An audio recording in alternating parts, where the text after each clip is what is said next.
புதிய கதை நிழலின் மதிப்பு. ஒரு கலைஞன் தான் செதுக்கிய அழகிய கடவுள் சிலையை எடுத்துக்கொண்டு பெரிய கோயிலின் வாசலில் வந்து நின்றான்.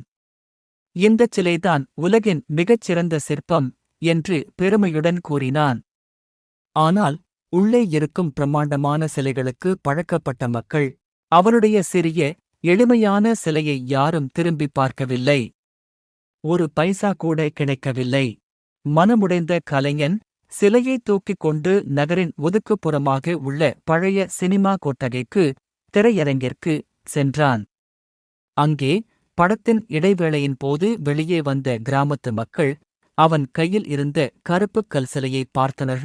அவர்கள் அந்தச் சிலையை, ஐயே, இது நம்ம ஊர் குலதெய்வம் போலவே இருக்கிறதே என்று வியந்து ஆவலுடன் கூடினர். ஒரு வயதான மூதாட்டி தன் கையில் இருந்த சிறு வெள்ளிக் காசை சிலையின் பாதத்தில் வைத்து வணங்கினாள். மற்றவர்களும் அவரவர் சக்திக்கு ஏற்ற காணிக்கையை போட்டனர். சிலையை பார்த்து பிரமித்த கலைஞன் சொன்னான், ஐயனே, உனக்கு கலை என்று பெயர் வைத்து ஆடம்பரமான இடத்தில் தேடினேன்.